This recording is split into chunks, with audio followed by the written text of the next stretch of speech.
Well, welcome in this afternoon to D. Armstrong WLTZ. That's where you find D every day this time. And I'll tell you what, we've got a lot to pack into the next 20 minutes. So much going on.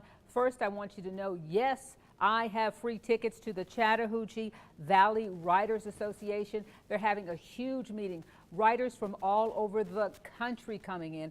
Pulitzer Prize winner Rick Bragg is going to be here, so I'm giving away a ticket. If you have a book in your heart, if you have a play in your heart, a skit in your heart, if you want to write for television, for radio, this is where you want to be. And sometimes you want to be there, but you just don't have the funds. So go to my Facebook page where you are right now, say, hook me up, D. I want to go to the Writers Association, and share the page. Sharing is caring, okay? So I need you to do that for me. All right, so I'll tell you what, the other big thing that's going on in our community is the number of deaths, senseless deaths. There's some kind of rhetorical dispute over how many are murders.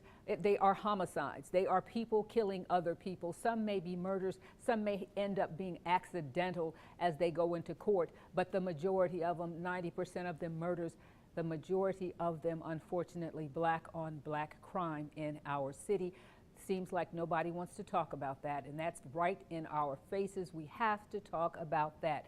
Let's take a look at the reaction from local law enforcement. They said this was in the planning for quite some time now, where instead of leaving a lot of the bad guys free in the community, they found legal ways to round them up and put them in jail. This is our investigative reporter, Robbie Watson. Columbus police put local gangsters on notice. Enough is enough. CPD teamed up with local and national agencies like the FBI and U.S. Marshals for a massive operation targeting the toughest neighborhoods in town. We are going after specific individuals in our community that are basically terrorizing their neighborhoods. Agents fanned out into areas known for violent crime to conduct compliance checks for those on probation and parole. 14 people were rounded up on various charges, from aggravated assault to illegal firearms and cruelty to children. Chief Boren, responding to public backlash over the recent spike in crime, said the operation was weeks in the making, and Columbus is no Mayberry. We live in a big city now. We're not the little city that we once were. And with being a big city comes crime. And we're doing everything that we can do, and we will continue to do everything that we can do to eradicate crime in our area. Some 70-plus officers and agents took part in the nearly 9-hour operation. Police Chief Ricky Boren says stay tuned. There is more to come. In Columbus, Robbie Watson, WLTZ, First News. And that was our report yesterday. Since then, information has been coming in. The national NAACP and the state NAACP and the Interdenominational Ministerial Alliance, they are calling what they are going to have as a procession by local funeral homes through the streets of Columbus this Monday, where they are going to remember those who have been killed. But they're saying the main reason is we've got to come together. We have got to stop the senseless killing. Do Black lives matter? Do they matter when a black is killing another black? I have on the phone this afternoon is one of our premier local activists. She spent her life in education. She spent her life on the forefront of trying to promote change, diversity in our community. It's Barbara Pierce. And Barbara, when you hear that there's going to be the procession, when you hear every day a shooting, another shooting, another shooting, what effect does it have on you? Oh, it makes me very sad, because we always get upset when we hear other nationalities that are killing blacks, and we get very, very upset. But it doesn't seem like we get as upset when we hear on black and black crimes. We don't do all the protests and everything that we do after we hear that a police officer has shot a child, or a police officer has shot anybody, or a white person has shot a black person. We have to have that same concern with black on black crime. So why is there this level of black on black crime? I grew up in Columbus. There was a time when this was unheard of, and now it's daily. What happened? That's right. I don't know. I think it's what it is attention. I think it's a society thing. I think it's an American problem. And I think it's trickling down. Of course, you know, it comes with a variety of things. It's like a recipe. It's a lack of education, not being educated. It's a lack of jobs, not being trained for those jobs. It's a lack of making sure that guns are not in the hands of the wrong people. I think it's a variety of things. I don't think it's just one thing. I think it's a variety of things. And those are just some of the things that I can see that's happening. Barbara, I tell you, I throw myself out there under the bus all the time. Here I go, one more time. I'm going to do it. Is this procession going to change anything? Is it going to be the beginning of a change? And I love Pastor Ralph Hewling. Dr. Hewling is instrumental in this. And I know if it's under his leadership, it's only going to be the beginning. This is just the beginning. Well, we've had a lot of beginnings. We have a lot of beginnings, and then we get frustrated, stressed out, and then we just stop. I mean, we had the marches not too long ago with Michael Stoll over at the radio station and a lot of those guys, and I went into some of those marches. In fact, I don't see it changing anything. I think it's more entertainment than anything. The people see you walking through the streets, and they're like, okay, so they're doing that again. I think we have to educate. I think we have to come together as an assembly, all of the organizations, whether it's the churches, the businesses, the parents, you know, everybody is concerned.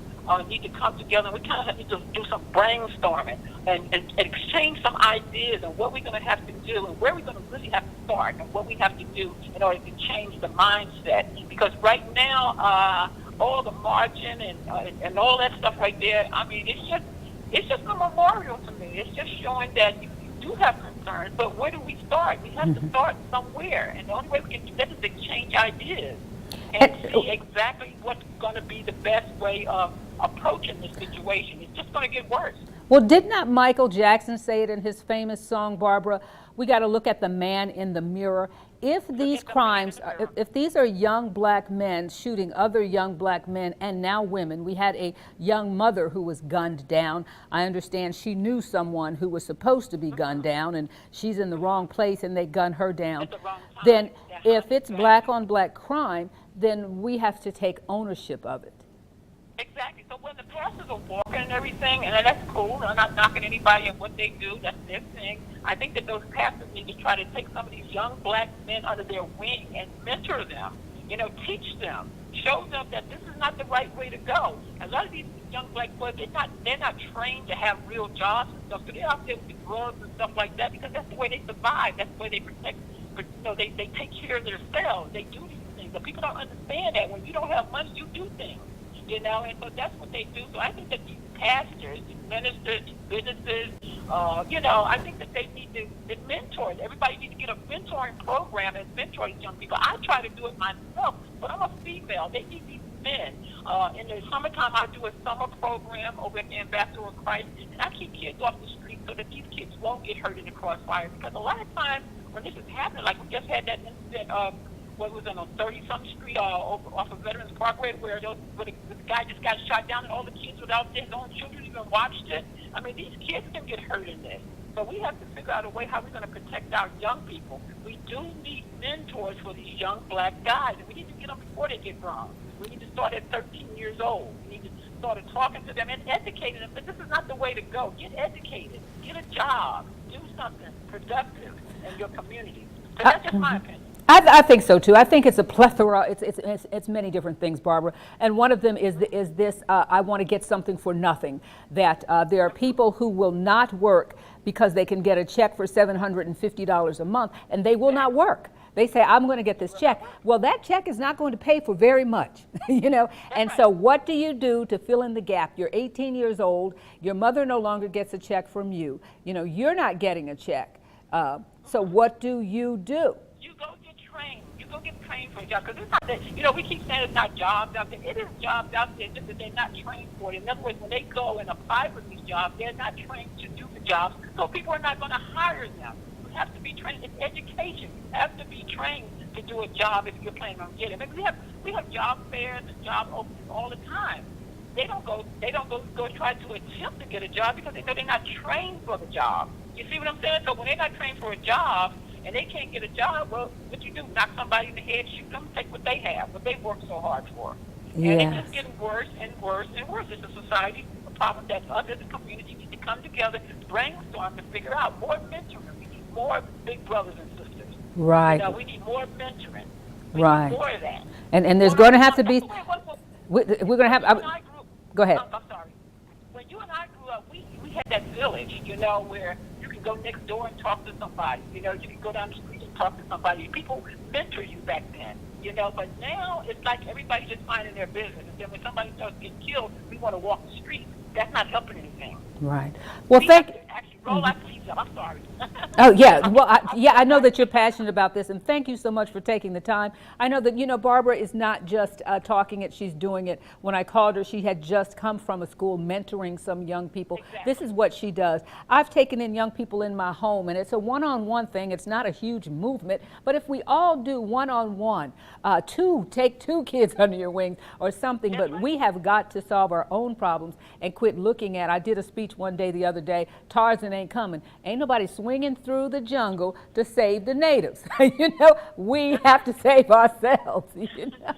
Tarzan ain't coming. Okay. Well, thank you so much. And thank you, Dr. Ralph Hewling, for bringing this to the forefront. It's been a long time with so many people not even being wanting to talk about it, because it is black on black crime, as though somehow we don't want to admit that we have a problem. There is a problem, and this is going to be, the announcement just came out, and they want black, white, Latino, everybody to come out with them. They want the police force, that's our police chief, Ricky Bourne, to come out. They want everybody to come out. Reverend Hewling, here's his quote: "This will be a combined effort expressing our pain, our compassion and concern for the victims, their families, and our community. We will also recognize by name those who have lost their lives to gun violence, and there are just far too many. And when you look into their faces, they look like some of them, not all of them, look like they're crying out for help." So, what are you going to do? What are you going to do? It doesn't even have to be a big movement. You don't even have to tell anybody. Just identify that child, that young person, that young mother, that somebody, and take them under your wing. And that is where change begins. And with them, they have to have a heart of submission to want to change. Okay, end of my sermon. Okay, like I told you, I am giving away tickets to the Chattahoochee Writers Association. They are going to have their big event September 16th, and it's going to be at the beautiful Springer Opera House. You will be able to sit down in the same room with Pulitzer Prize winner Rick Bragg, with people that are in our community, some of the top writers, people who have, they're from Columbus, but they're recognized all over the world. They'll be here. They're having different workshops. So whether it is television writing, if you want to write a movie, if you want to do commercial writing, if you want to write a novel, now is your time. Maybe you've already written one and you felt like it could be better, but you don't know how to make it better. Then this is where you need to be. It's September 16th at the Springer Opera House. Rick Bragg, Pulitzer Prize winner, is going to be there. I hope I get to meet him in person. I love a person who can command the English language with words that just change your life, and he's the man. So go on my Facebook page and say, "Dee, I have a book. I can't get it out. I need somebody to help me get it out on paper." Go to the Chattahoochee Writers Association, and you can get there if you don't have a ticket by saying, "Hook me up, Dee. I want to go to the Chattahoochee Writers Association," and then share the page, like the page, tell your friends about it. Make sure you tell them about Monday, about it's not a march, it's a procession, a funeral procession actually, to talk about how somber it is, how awful it is that we're burying so many of our young people. It's Monday, September the 11th, and let me see if I can find really quickly, 9 a.m. at the Liberty Theater, and it's going to proceed down Veterans Parkway before reaching its final destination in front of the Columbus Civic Center. So from the Liberty Theater all the way down to the Columbus Civic Center. And then after we walk, what do we do? And if Pastor Hewling is in charge, he is a mover and a shaker. There's going to be some ideas. Let's help him put them in place. Again, thank you so much for being with us. Hook me up, D. I want to go to the Chattahoochee Writers Association. Just want to say thank you so much to Barbara Pierce being with us. Alvin Gray, great comments, okay? All right. Alvin Gary, Tony Benzino, thank you so much for being with us, and a host of other people viewing today. If you have a subject, something that's pressing on your heart, this program is about you. It's about our community and what's going on in your lives. Just send me an email at darmstrong@wltz.com and let's talk. I'll see you tomorrow.